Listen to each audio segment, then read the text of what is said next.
네. 저기 오늘은 다이오되는 거랑 기타 다이오되는 거를 할 건데요. 다이오리 뭔지는 아세요? 디오리라고 하는 거. 그 칠판 조금 앞으로 당기셔도 될 것 같아요.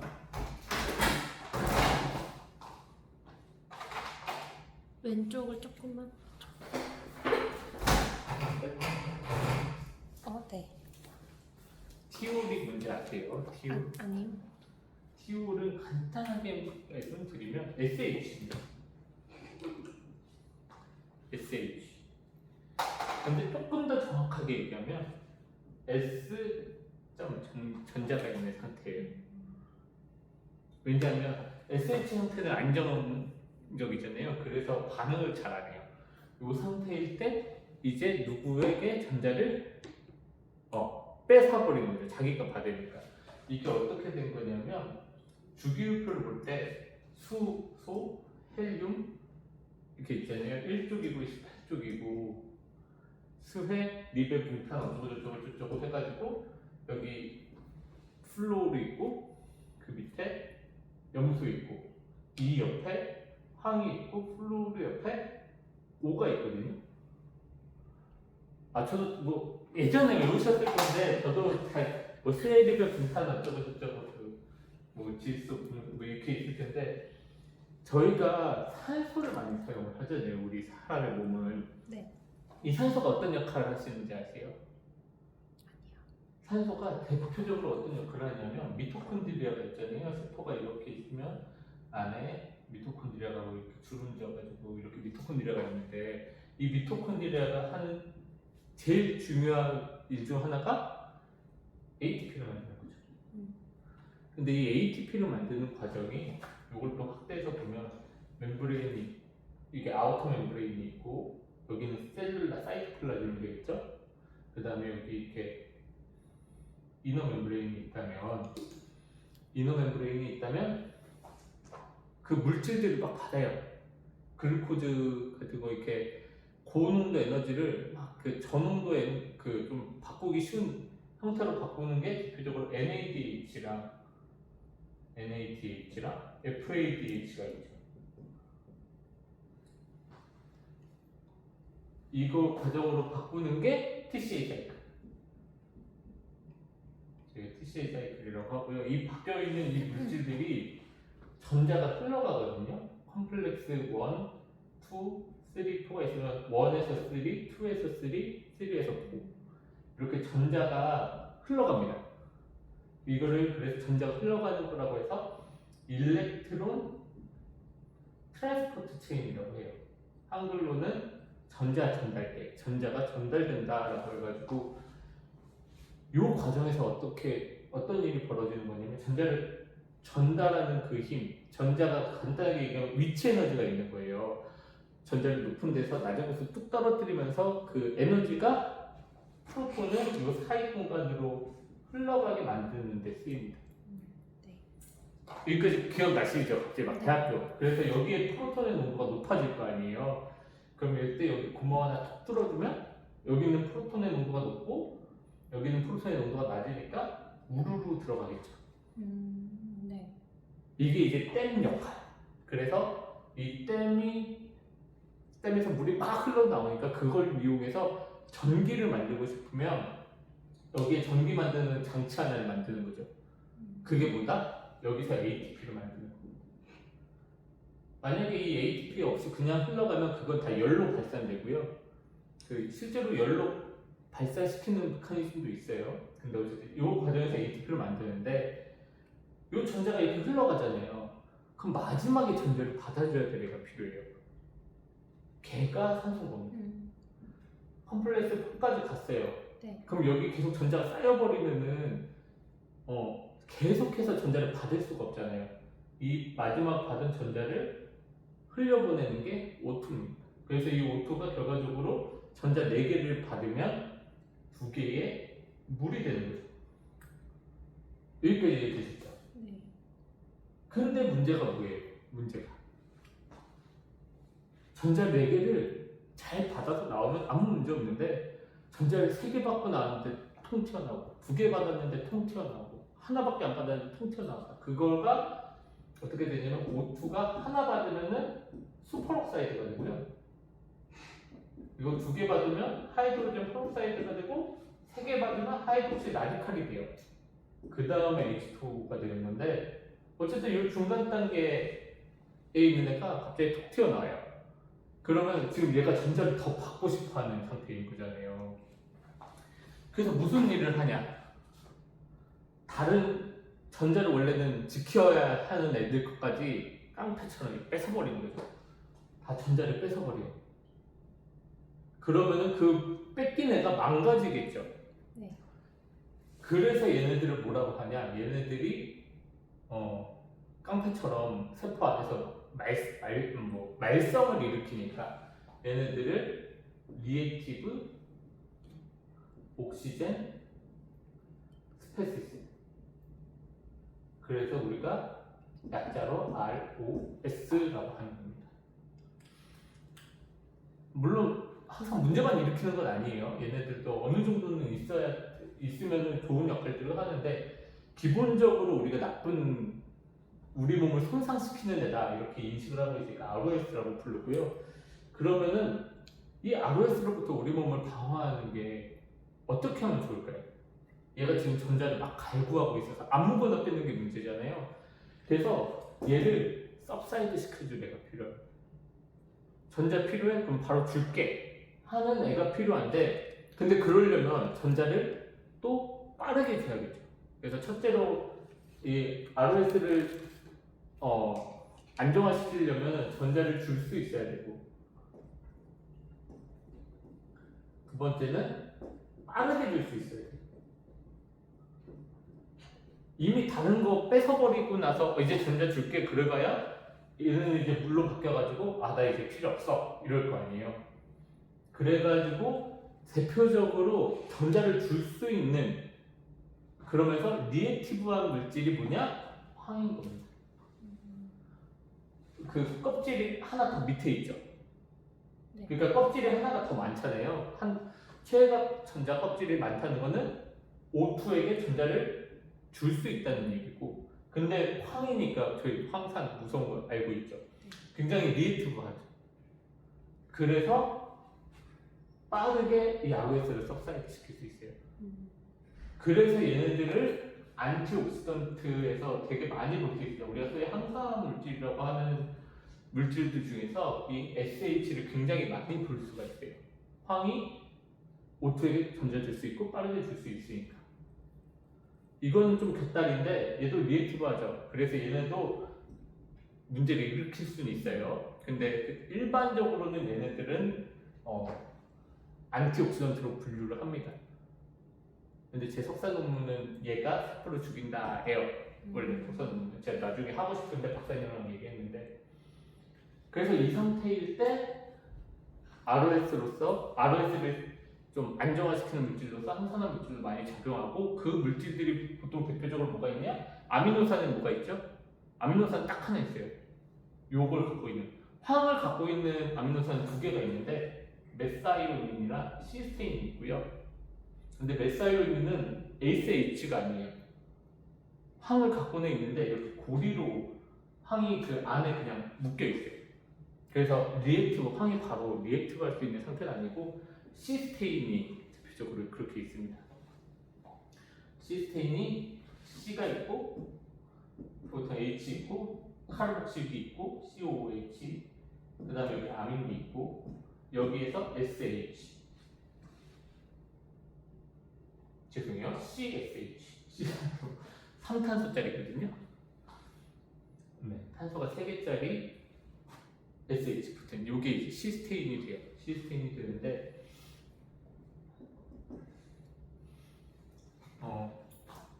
그 외에도 많이 있습니다. 이렇게 SH를 갖고 있는 물질들은 뭐 사이오리독신, 글루타치올, 퍼록시리독신 이런 것들이 다 이 SH를 가지고 있어요. 그래서 얘가 작용을 하는 겁니다. 얘가 작용해요. 글루타사이온은 이 시스테인은 굉장히 리액티브하거든요. 시스테인도. 그래서 조금 안정화시켰다고 보시면 돼요. 옆에 글루타메이트 하나 붙이고 옆에 알라닌 하나 붙여가지고 안정화시킨 이 물질이 글루타사이온입니다. 이렇게 생각을 하시면 되고요. 그래서 저희가 사이올이다라고 하면 이걸 갖고 있는 모든 물질을 얘기합니다. 그 얘기는 뭐냐? 이 사이올어세이는 넌스페서픽이라는 거죠. 넌스페서픽, 그냥 사이올 있는 모든 물질들을 다 측정한다. 그 방법인데, OD를 사이올을 그냥 찍으면은 애매한 그 찍기가 어렵잖아요. 그래서 어떤 방법을 갖고 쓰냐면 DTMB라고 하는 물질이 있어요. 이 DTMB라고 하는 물질은 약간 연한 노란색, 연한 녹색, 뭐 노란색이든 약간 그 애매한 색깔을 띄어요. 조금 투명하면서. 근데 이게 SH랑 반응을 합니다. DTMB가 이게 다이거든요. 결과적으로 TMB 이렇게 붙어 있는 구조예요.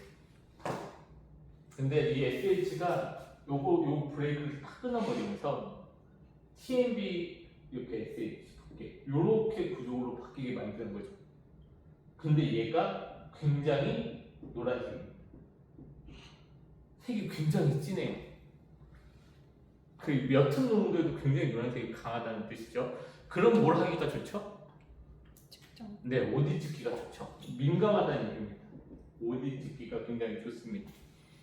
그래서 저희가 412나노미터에서 이 OD를 찍어요.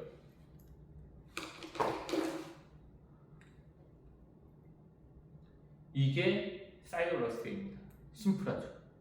엘만스어세이라고도 해요. 근데 문제가 뭐냐? 세포 안에서는 시스테인이 시스테인으로 존재해요. 네. 글루타치온도 리듀스된 글루타치온으로 존재합니다. 근데 세포 밖은 보통 시스테인이 많이 없대요. 보통 시스테인이 옥시데이션, 서로 다이설파이드 본들이 이루고 있는 시스틴의 형태로 존재합니다. 시스틴은 그냥 간단하게 말씀드리면 시스테인과 시스테인이 이렇게 다이설파이드 본들이 이루고 있는 거라고 생각하시면 돼요. 더 쉽게 얘기를 하자면 세포 안에서는 이 SH가 있어요. 근데 세포 밖으로 가면 얘가 다 옥시데이션이 돼버린다는 거예요. 빠르게. 그럼 요 인트라셀룰라 사이올을 측정하려면, 혹은 뭐 인트라셀룰라 사이올도 저희가 측정을 할 수 있는데 하려면 어떻게 해야 되냐? 세포를 깨는 순간, 아니면 메디아를 걷어내는 순간 바로 재야 돼요. 그래서 요거는 저장하고 보관하고가 안 되고 바로 측정해야 됩니다. 그 차이가 있고, 근데 이제 OD니까 대신에 막 데브리들 떠 있으면 걔네들도 다 OD에 방해가 되잖아요. 센트리퓨즈 정도까지는 돌려줘야 돼요. 그래서 데브리들 OD 측정하는 거 방해하는 애들까지는 다 최대한 빠르게 가라앉히고, 그 다음에 이 TMB랑 반응시켜가지고 412나노미터에서 OD를 찍으면 이게 인트라셀룰라 사이올을 찍는 겁니다. 쉽죠? 네. 그래서 빨리 측정해야 된다는 것 빼고는 어려울 게 없는 어세이가 돼요. 대신에 한계가 뭐다? 넌스페서픽 사이올이다. 그러니까 이거가 시스테인이다, GSH다, 사이올이 독신이다 이 얘기를 못해. 그리고 또 하나 주의해야 될 거는 그냥 이렇게 스몰 몰레큘 사이올은 거의 넣자마자 반응이 끝나는데 프로틴에 붙어 있는 사이올도 있거든요. 얘네랑은 반응 시간이 조금 걸려요. 그래서 보통 믹스하고 한 5분 정도 이큐베이션을 시킵니다. DTMB 솔루션에 이 샘플을 집어넣었을 때 5분 정도 있다가 찍는 이유가 프로틴 사이 때문이에요. 여기까지 이해되셨죠? 네. 그러면 이제 GSH를 어떻게 측정할 건지를 말씀을 드릴 건데, 이 어세이 원리는 심플합니다. 이렇게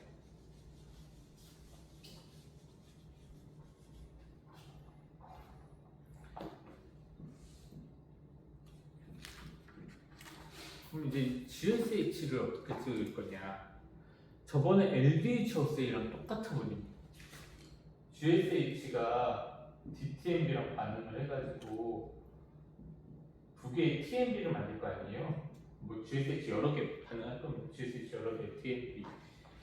그래서 시그널이 만들어질 겁니다. 네. 근데 그럼 이 GSH는 옥시데이션이 돼서 GSSG가 돼요.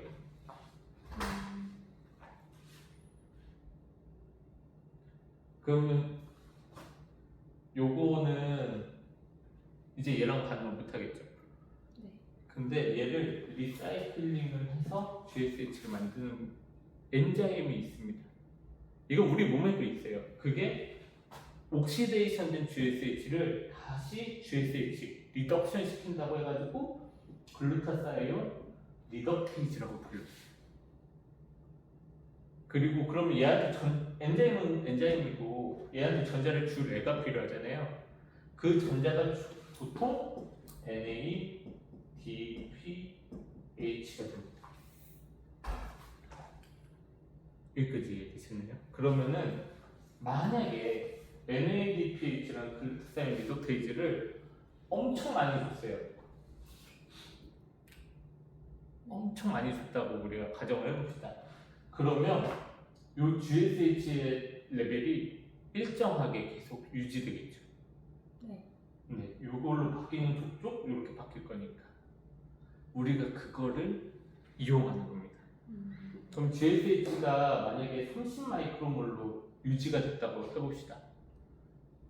그러면 TMB가 요 30 마이크로 수준과 계속 반응하면서 만들어지겠죠, 시그널이. 그럼 OD 값이 오를 거예요. 근데 만약에 얘가 15 마이크로몰로 유지가 됐다고 해봅시다. 그러면은 그거의 반만큼만 시그널이 오르겠죠. 이것도 그래서 마찬가지로 기울기를 측정하는 거예요. 근데 저번에 LDH는 NADH가 얼마큼 사용됐는지를 쟀다고 하면 얘는 TMB가 어느 속도로 만들어지냐를 측정하는 거죠. 근데 여기에서의 전제가 요건 거예요. NADPH가 충분하다. 글루타사이온 리덕테이지의 양이 충분하다. 이 전제 하에 요 어세이, 글루타사이온 어세이를 진행을 하게 됩니다.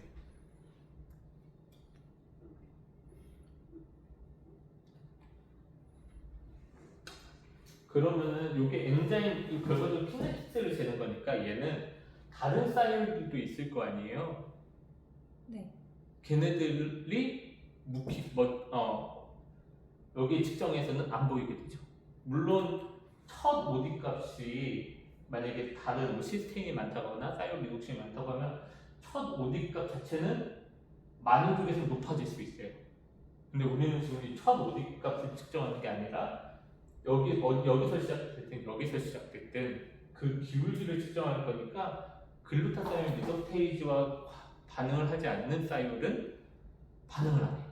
그래서 이거는 GSH만 측정할 수 있다 라고 해서 GSH 어세이라고 합니다. 그런데 세포 안에서는 이게 글루타사이온으로 존재하든지 GSSG로 존재하든지 둘 다 존재하거든요. 물론 비율은 GSH가 훨씬 많아요. 근데 GSSG로 존재했었다고 쳐봅시다. 그래도 얘는 이 어세이 과정에서 다시 GSH로 바뀌면서 이 기울기를 높이는 데 일조할 거잖아요. 네. 결과적으로 얘는 사이클 도는 거니까. 그래서 GSH의 양인지 GSSG의 양인지 잘 몰라요. 이게 꼭 리듀스드 된 GSH다 이렇게 얘기를 못하는 거죠. GSSG도 같이 측정이 되니까. 그래서 토탈 GSH 어세이라고 불러요. 넌 스페시픽 하니까 그렇게 됩니다. 그래서 원래 GSSG만 측정하는 방법은 또 있어요. 뭐냐면 사이올 잡아먹는 물질 처리해가지고 얘를 없애버리고 그럼 GSSG는 근데 걔랑 반응 안 할 테니까 그 다음에 똑같은 엔자임 돌리면 GSSG만 측정하게 되는 거고요. 그럼 이 토탈 GSH에서 GSSG를 빼면 리듀스드 GSH가 나오는 거예요. 뭐 그렇게 계산하는 방법들은 있습니다. 그럼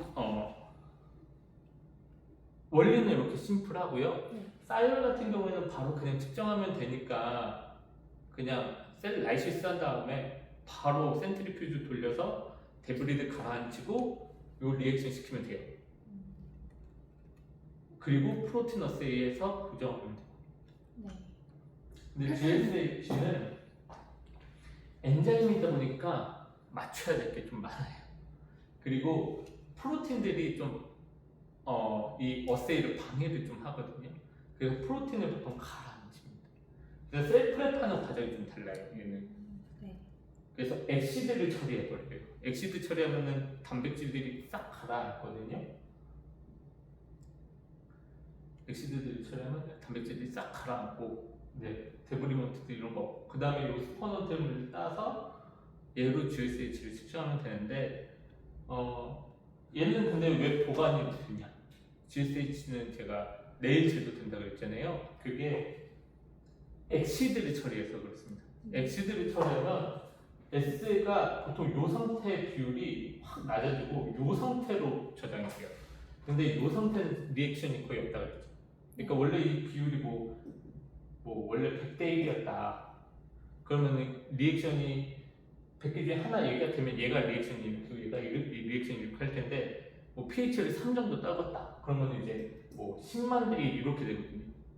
그럼 반응 속도가 10만 분의 1로 줄었다. 그러니까 1000분의 1만큼 줄었다. 뭐 이렇게 되는 거죠. 그래서 엑시딕한 상태에서는 스테이블해집니다. 그래서 그 다음날 GSH를 측정해도 문제가 없어요. 네, 그래서 저희가 내일은 사이버세일을 무조건 그냥 당일날 찍어야 되는 거고 GSH는 혹시나 내일 바쁘면 다음날 찍어도 되는 이유가 됩니다.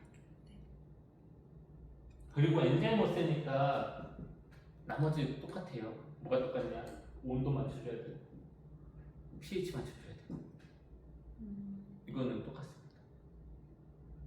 그래서 pH를 또 맞출 거예요. 결과적으로 엑시딕한 상태인 거를 pH를 좀 7점대로 노멀라이제이션 하고 그 다음에 어떻게 찍을 겁니다. 그래서 손이 좀 많이 가요. 혹시 궁금한 거 있으세요? 원리? 아니요. 네, 그러면은 한번 프로토콜로 또 넘어가도록 하겠습니다. 페이퍼 주세요.